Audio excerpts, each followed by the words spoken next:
आज की कक्षा में आप सभी का स्वागत है। आज हम पढ़ने जा रहे हैं omission of definite article the. तो देखिए, the is not used before any human parts. यहाँ कहा गया है द का प्रयोग किसी भी मानव से पहले नहीं किया गया है।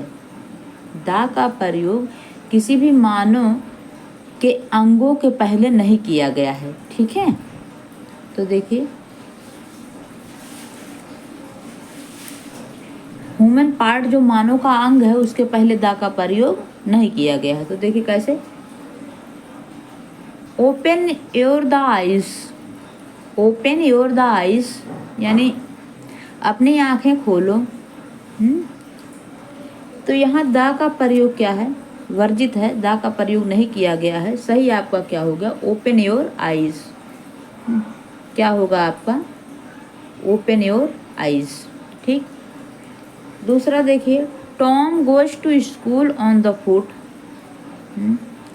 अब यहाँ पैर का बात हुआ है ना, पैदल, तो ये दा का प्रयोग हुआ है, तो ये गलत है।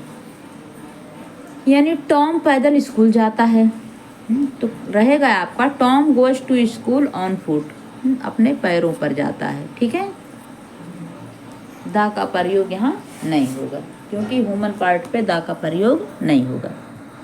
आगे देखिए, फिर यहाँ है आपका रूल 9 है, the is not used before any vehicles. कहा गया है कि जो है द का प्रयोग किसी वाहन के लिए पहले नहीं किया जाता। किसी वाहन के पहले द का प्रयोग, द का यूज, द का प्रयोग किसी वाहन के पहले यानी कोई भी वाहन के पहले नॉट यूज नहीं किया जाता है। तो देखिए, he goes to the school, he goes to school by the bus. अभी द लगा है ना, तो ये गलत है। क्या हम लगाएंगे, by bus. He goes to school by bus. हम लोग कहते भी हैं he goes to school by bus, the bus नहीं कहते हैं। इसीलिए नहीं कहते हैं क्योंकि यहाँ द का प्रयोग वर्जित है। आगे देखिए, आगे है वह स्कूल से बस जाता है, ये है इसका अर्थ। आगे देखिए, incorrect. As the bus turned the corner it collided with the van। अब यहाँ कहा गया है कि जैसे ही बस ने मोड़ लिया वह वैन से टकरा गई। जैसे वो कॉर्नर कोने पर टर्न किया ना, मोड़ लिया, तैसे ही वो क्या की, वैन से टकरा गई। तो अब ये देखिए, फिर यहाँ द का प्रयोग वर्जित है क्योंकि यहाँ देखिए द वैन लगा है ना, द वैन नहीं, टकराई तो एक वैन से टकराई है ना, तो इसलिए यहाँ ए का प्रयोग होगा। तो देखिए, as the bus turned the corner it collide with a van, यानी जैसे ही बस ने मोड़ लिया एक वह वैन से टकरा गई। आगे देखिए, यहाँ कहा गया है don't use the before any proper noun.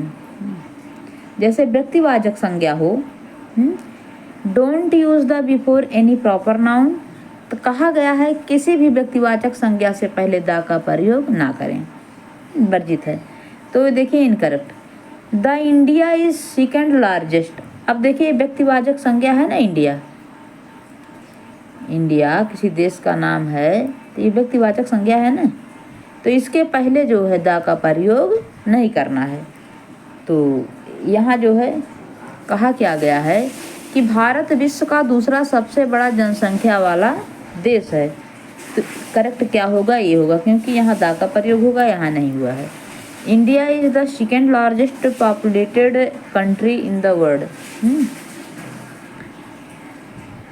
Bharat विश्व का दूसरा सबसे बड़ा जनसंख्या वाला देश है। आगे देखिए, the water trace blocks water crash यानी जलकुंभी, जलकुंभी इसे कहते हैं, वाटर क्रैश इसको कहते हैं, वाटर को ख़राब कर देता है। जलकुंभी, जलकुंभी है ये, जलकुंभी शब्द है ये, जलकुंभी। जलकुंभी आप देखते होंगे कि नदी तालाब, नदियों में तो नहीं कि पानी बहता रहता है, जहाँ पानी रुकता है, तालाब हो झील हो, ऐसी जगह पानी रुकता है तो वहाँ जो है ये जो वाटर क्रैश है, ये जो जलकुंभी है, ये पूरा घेर लेता है। उसकी जड़ें जो है ऐसे ऐसे, मतलब जैसे आपने देखा होगा सिंगाड़ा उगाड़ा देखा होगा ना, या जो है लोटस वगैरह, तो तालाब में पूरा छा जाता है, तो उसी तरीके से जलकुंभी है। ये जो है पूरा एकदम जैसे लगे पूरा हरा हरा, पूरा तालाब ही ग्रीन ग्रीन दिखेगा, कहीं जगह ही नहीं रहता पानी का। तो the water crash looks the reverse of the New Zealand. कहा गया जलकुंभी न्यूजीलैंड के नदियों को अवरुद्ध करती है। तो अब ये क्या करता है, जहाँ बह के जाएगा किसी के जहाँ भी जलकुंभी थोड़ा बहुत बह के जाएगी तो अवरुद्ध ही तो करेगा। तो यही कहा जा रहा। तो इसके आगे मेन बात यह है कि इसके आगे दा का प्रयोग नहीं करना है, ठीक है, क्योंकि ये न्यूजीलैंड है, व्यक्तिवाचक संज्ञा है, प्रॉपर नाउन है, इसलिए यहाँ दा का प्रयोग वर्जित है। तो आज की कथा यहीं पे समाप्त होती है, और एक दो दा का प्रयोग और बताएंगे कहाँ कहाँ नहीं होता है। इसके बाद आप लोगों को करवाएंगे एक्सरसाइज, आप लोग भी थोड़ा ध्यान दीजिए और देखिए इन सब चीज़ों को। आज की कथा यहीं पे समाप्त होती है। धन्यवाद।